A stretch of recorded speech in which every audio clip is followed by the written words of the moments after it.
everyone, welcome to today's lecture.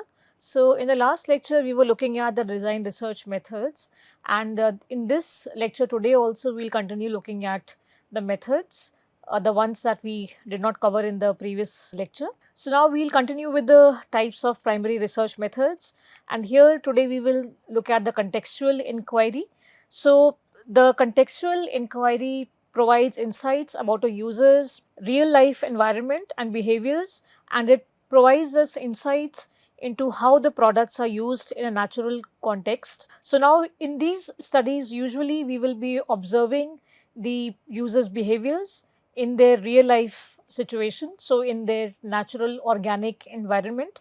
And there are two types of context methods. So one is diary study. So here the users self document their experiences, so which means their thoughts, behaviors, their patterns over a set of time, and this helps the researcher to understand the behavior within the context of everyday life. So if we are looking at a particular product that they are interacting with or a service that they are taking, so the user will be using this diary to note down their observations, experiences, and this will tell the researcher when they take over the diary that what the user went through. So if for example we are looking at a wheelchair user and how he is navigating the public transportation system to get to their office, so over time when they're noting it down in their diary that reaching the bus station, getting into the bus, getting off the bus, etc., whatever steps they took, so it will tell the designer that where all the intervention can be helpful.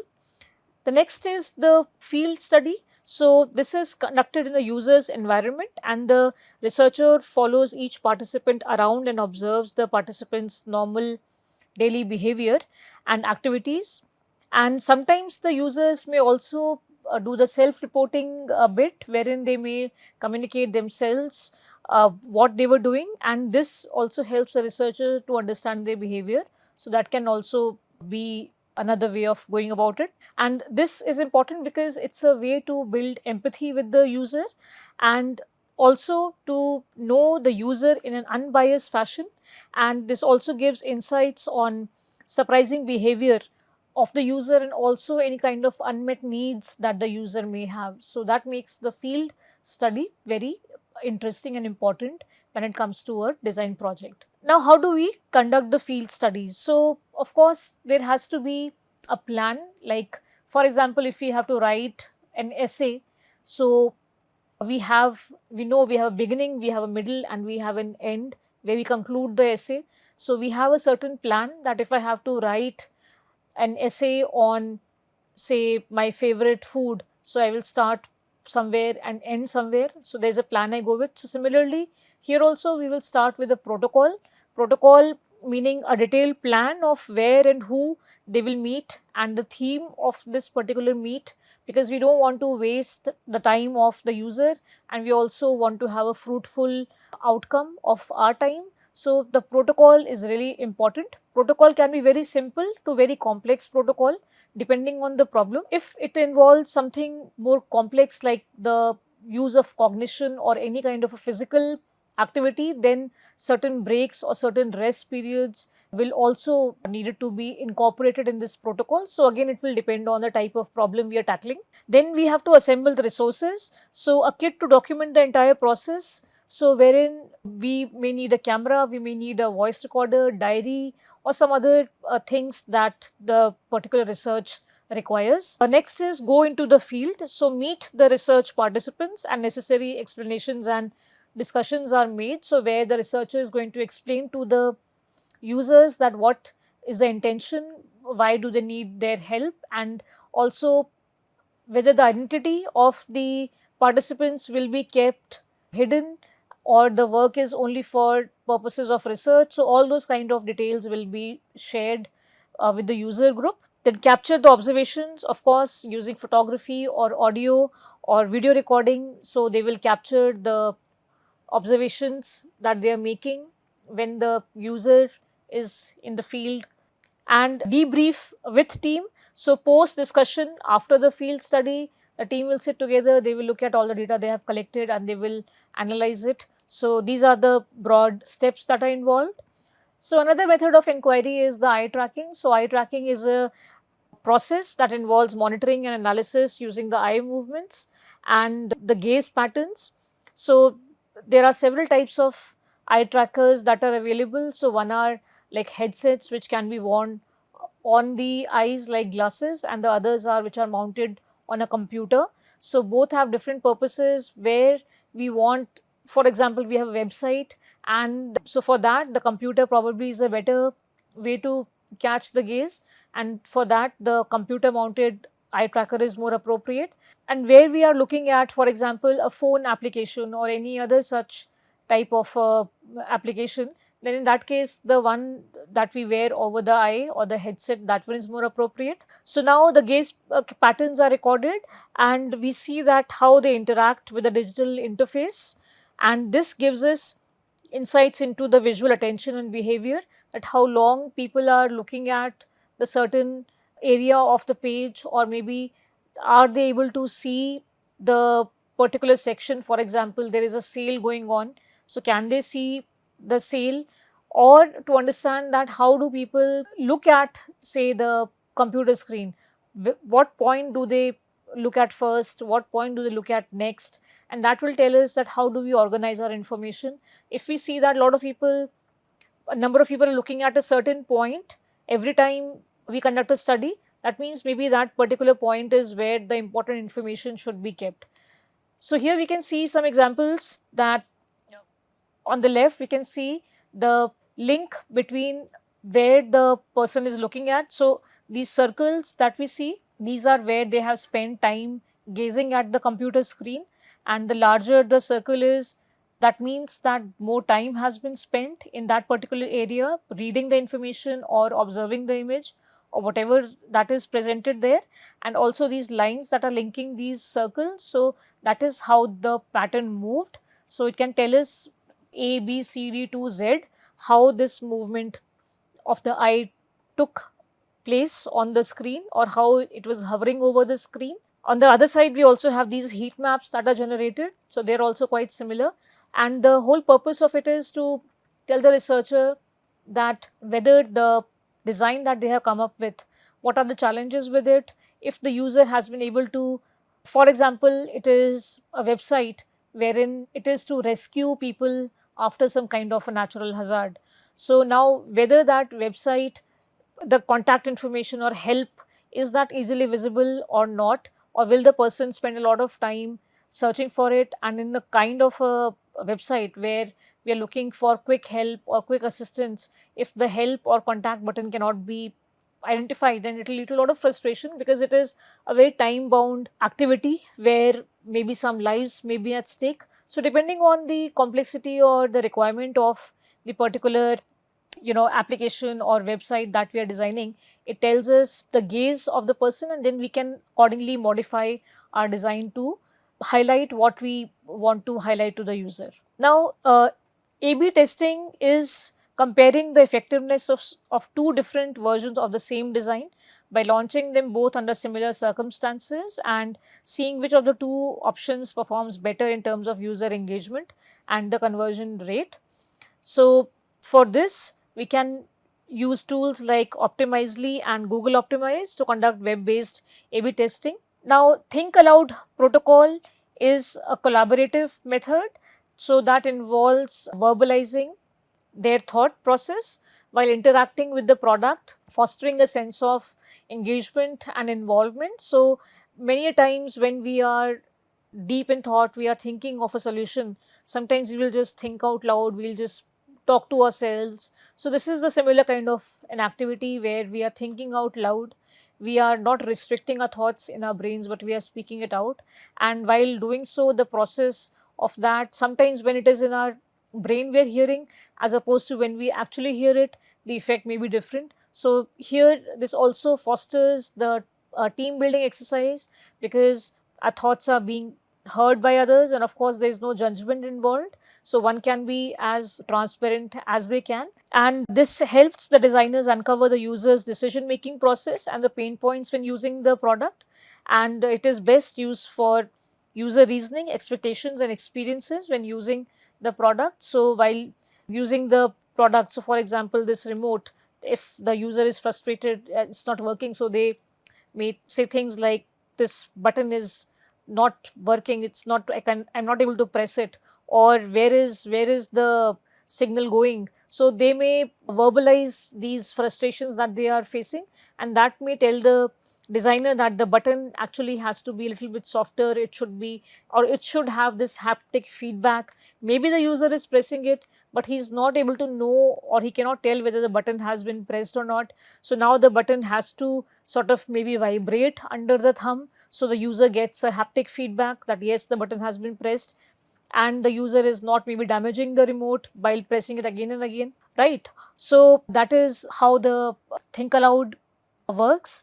Then we have usability testing. So this is done in a controlled environment. So where we have a laboratory. So there we conduct this kind of testing, and the user here interacts with the product. So this could be a physical product or it could be a simulation, and the various factors like how much time they are taking to complete the problem or the task that they are given, what kind of errors they are doing or what is the error rate, and their preferences for alternate solutions. Are they using some other route to solve the problem rather than the intended solution?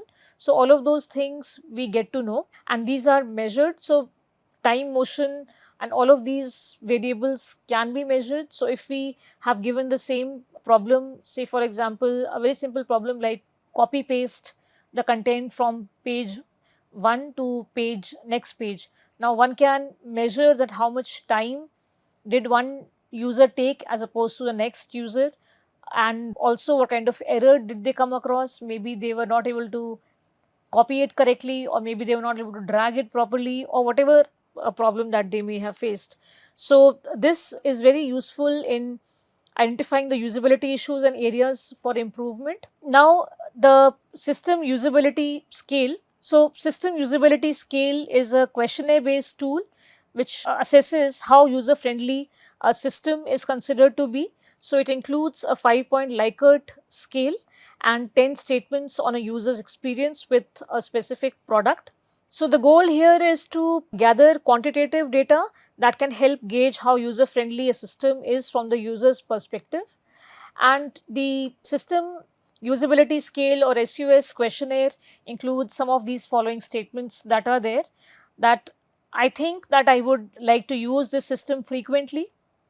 I found the system unnecessarily complex. I thought the system was easy to use. I think that I would need the support of a technical person to be able to use this system. I found the various functions in this system were well integrated. I thought there was too much inconsistency in this system. I would imagine that most people would learn to use this system very quickly. I found the system very cumbersome to use. I felt very confident using the system, and I needed to learn a lot of things before I could get along with the system. So the system usability scale questionnaire includes some of the following statements. So I will read out a few. So it may be that I think that I would like to use this system frequently. I found the system unnecessarily complex, or I thought the system was easy to use, and many other statements like this. So these statements then can be answered by the user based on a scale. And for example, here we have the Likert scale. So if you take the first statement that was given, now for example, there is a mixer grinder that we have given to the user, and based on their interaction with the mixer grinder, they have to answer this question, which is, I think I would like to use this system frequently. So now we have given them the mixer grinder, and now we have presented them with this statement. So they have to choose one of the 5 options that are given below, which is strongly disagree, disagree, neither agree nor disagree, agree and strongly agree. So the statement that we have given is fixed. The user is not able to change the statement. So you're not asking them to give their opinion, but we are asking them to rate this particular statement. So they are, if they're happy with this system, they may say, I strongly agree. If they are not sure, they may be neutral, or they can say neither agree nor disagree. And if they are not happy with it, so they may disagree with it also. Similarly, in the next statement, which says, I found the system unnecessarily complex. So here again we are giving a set of questions which are both positive and negative, because the user may feel both ways. So because we are trying to understand what the user is feeling after interacting with this system, so we have to be honest with our questioning as well. Now this question which says unnecessarily complex, here we are also trying to gauge that whether it is complex for the user. So if it is found to be complex, of course we can then make it a little bit simpler.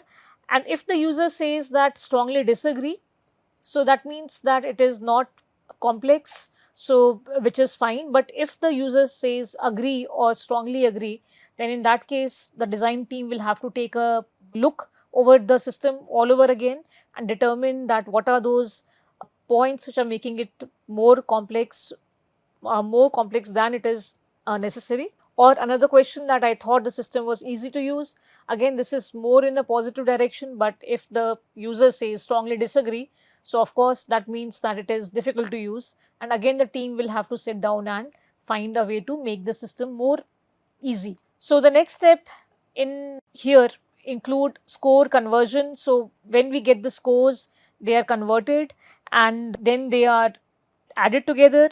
So all of these scores of all the 10 statements, for example, the ones we saw earlier, so they are put together to obtain the individual score for each user, and then it is normalized because we have to make them comparable across different evaluations. And finally, we conduct the interpretation, which can range. So this number can be between 0 to 100, and then where this number lies, it tells us whether it is a good score or which tells us better usability. So anything above 70 tells us that the usability is good, and if it is above 85 then it is exceptionally good. Now coming to secondary research, now this is a research which is also known as the desk research, meaning that one can do this kind of research while sitting on the desk. So in the primary research, where the user was being observed or they were being interacted with, or they were in a focus group individually, however the design team required, but the team was out and about collecting this information, talking with the user. But this secondary research or desk research can be conducted in the confines of the office or the lab itself or home itself. So here we are gathering prior research findings and other relevant information. So advantages here are helps discover industry trends and lets us synthesize the findings and uncover areas where more research is needed.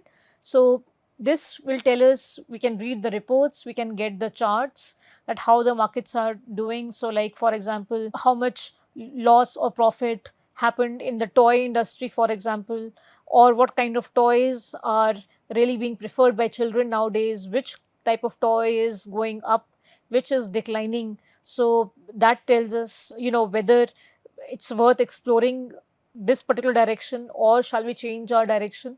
So all those things can be a result of this desk research. Also, the areas where more research is required, so we will find that in certain typical situations we will not find a lot of research. So that tells us that we need to conduct more research in these areas because they are not tapped very well, or a lot of attention has not gone in this direction. Maybe it is about a marginalized group of people, or it could be a certain product or a range of product that has not been explored. So that can be also further explored. So in the secondary research, here we can see that internal secondary research is the past primary research projects, the maps, which is the customer journey map, service blueprint, deliverables from external consultants, results from different workshops, and the external secondary research includes academic journals, public library, open data repository, internet searches, paper produced by reputable organizations. So all of these can be again split into internal and external secondary research. So the literature and academic research is one which helps the designer develop a good understanding of the subject matter and get insights from previous design research findings and the trends in the industry. So the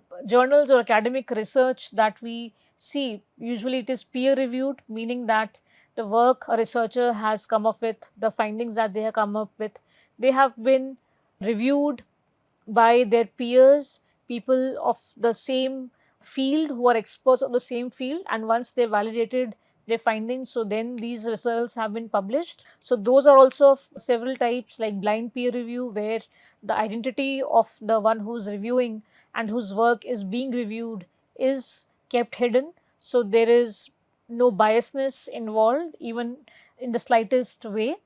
So then this is the research which helps designers design the research approach, determine the research techniques, and identify gaps. So when the researcher downloads these academic papers, so they see that how the previous researcher has gone about conducting this research, what was the research methodology, how did they collect their, the subjects, was it some kind of sampling method that they use, was it snowball sampling method, was it some other stratified sampling method, what was the method that is the best suited for this kind of a study. And then the other research techniques, did they conduct in the primary realm, did they conduct maybe questionnaire, was it focus group, was it some other kind of an interaction they did with the user group. Again, it depends on the kind of problem the user is approached for by the designer for the certain problem that they are dealing with. And also this is used for identifying gaps, because when in academics and also identifying gaps, so now we have to be very sure that what are the gaps that are there, because there is no point in reinventing the wheel. So we have to understand the gaps, and then how can our research fill those gaps, and whatever information was hidden to us before, or which we did not have any answer for, or we did not explore it earlier. So now those gaps are being filled up by the research that we are doing, and this will contribute to the academic research repository. So that will be useful for the researchers coming after us, or who want to take our work further for further research. So that is another application of this. Now, literature and academic research. So one is exploratory research, where it investigates the problem that is not clearly defined and or under investigated and poorly understood, and this method seeks to create hypothesis rather than test items. So hypothesis is a supposition or the proposed explanation made on the basis of limited evidence as a starting point for further investigation. So we hypothesize a statement, we take one side, and it is of course can be proven right or wrong, that the results will tell us. And the explanatory research is the research which explores certain phenomena, causes and effects, and predicts the future occurrences. And this kind of research helps identify the relationships between the process inside the test. So it helps identify the relationships between the process inside and test the hypothesis that we have come up with. So secondary research methods, we have the competitive analysis. So this involves systematically comparing the product designed with its competitors in the market. So that comparison, then this also helps the designer or researcher to identify where the product stands amongst the other competitive products, and helps designers to highlight the differences and unique value it can offer. So also identifies the gaps in the market, understands the user expectations, and pinpoints the areas for improvement that may be there. Now, web analysis is the measurement and analysis of various data points obtained from web servers, tracking cookies and other things that we have, and these are used to optimize the experience of the user. So the web analysis provides practical information about user behavior and the user patterns, and the tools that can be used here are Google Analytics or Mixpanel. So these track the interesting information about the user, such as the time they have spent on the website or on each screen, and what are the frequently used features, and where the user drops off or where the user loses the interest. So this can also help the design team. Then in the secondary research methods, we also have the affinity mapping. So affinity mapping is also known as affinity diagramming or snowballing or collaborative sorting or cluster mapping. We have discussed this earlier in a lecture in quite some detail. and we have discussed that it's a collaborative technique. So it is used to organize large sets of data, large sets of information into groups based on their relationships, and it is used to group insights from user research, brainstorming sessions or feedback to identify pattern, themes and priorities. And in the previous lectures we had discussed that how card sorting can be a good way to design the information architecture of our website or of our application, because the whole process of sorting the information, the headings, the subheadings, is how we will ultimately synthesize all our information and put our the headings together, so that the user who is going to access our application or website is able to find the information that he's looking for very easily. So for there, the card sorting method is very useful. So with this we come to the end of today's lecture. I will see you in the next class. Thank you.